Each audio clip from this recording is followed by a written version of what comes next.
Study Mo.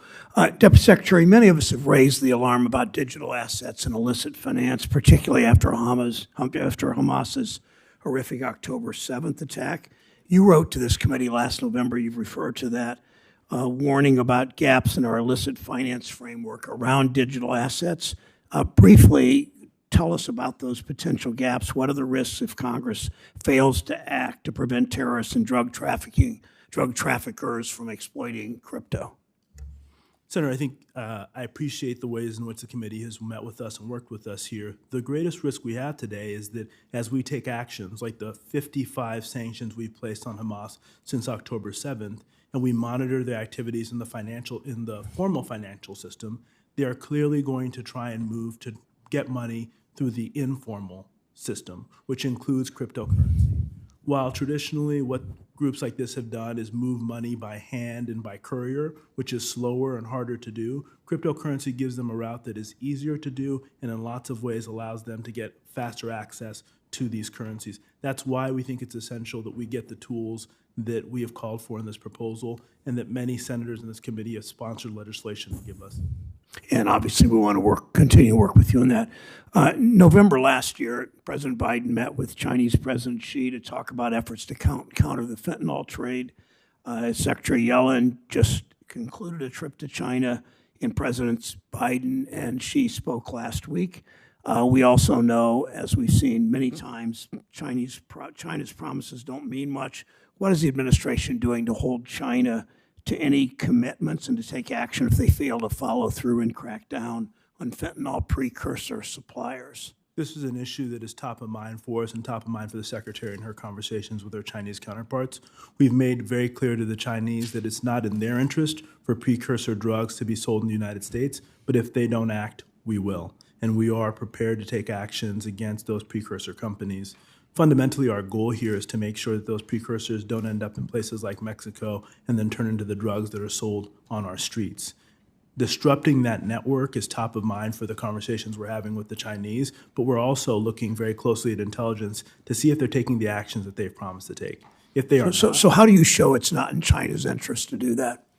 Fundamentally, the Chinese also want to control the illegal drug trade in China. They fundamentally don't want to be in a position where they are exposed to U.S. sanctions in light of the impact that potentially has on their economy. We've made very clear that as we look at the intelligence and information, if we find that those precursor chemicals are still coming to the United States, we're going to have to use our sanctions authorities to go after those companies and to disrupt that activity. We're continuing to monitor that information, and I want to be very clear that our goal here is to make sure that we stop those precursors, because stopping them is the best way to make sure that those drugs aren't produced that end up on our streets. And presumably the threat of fentanyl, as Senator Scott and I and our staffs wrote, the threat of that encourages China to do the right thing here?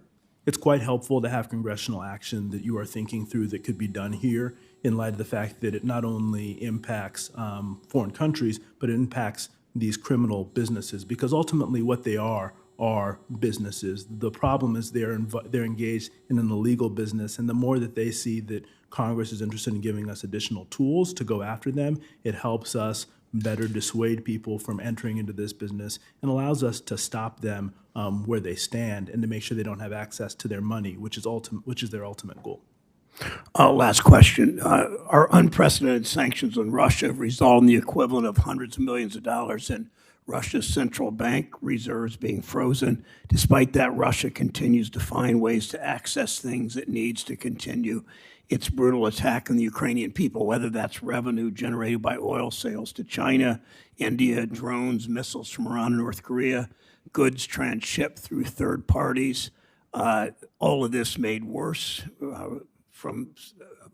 cited by interesting comments that a congressman from Ohio, Mike Turner, a friend of mine, said over the weekend. How do you plan to strengthen our sanctions and sanctions enforcement to counter that? One of the things that we have been the most successful at is building an international coalition to hold Russia accountable. We have to do more with that coalition to go after both Russia's revenues, but also their ability to build weapons. Fundamentally, the thing that Russia is doing with the money they have is building the weapons they want. In order to build those weapons, they need to purchase certain goods from the outside world. Going after those goods, going after their supply chain has to be a key part of our strategy. We've put sanctions on that supply chain, and our goal is to make sure that as Russia adjusts to those sanctions, we do even more to make sure we're putting sand in the gears of Russia's military industrialized complex. But the thing that we know, Senator, is that we have the capacity to slow Russia down. One of the things that we are grateful for is the Senate's passage of the president's supplemental request, because that's going to allow us to give Ukraine access to the weapons they need to speed up in defending themselves.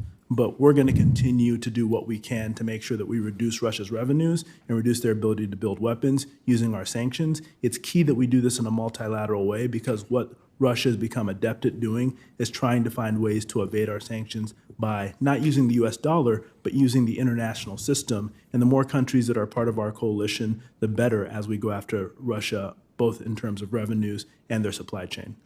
Thank you. I've run out of time. I was going to ask a question about terrorists and the use of dollar stable coins, but we'll do that in a written question. Senator Scott.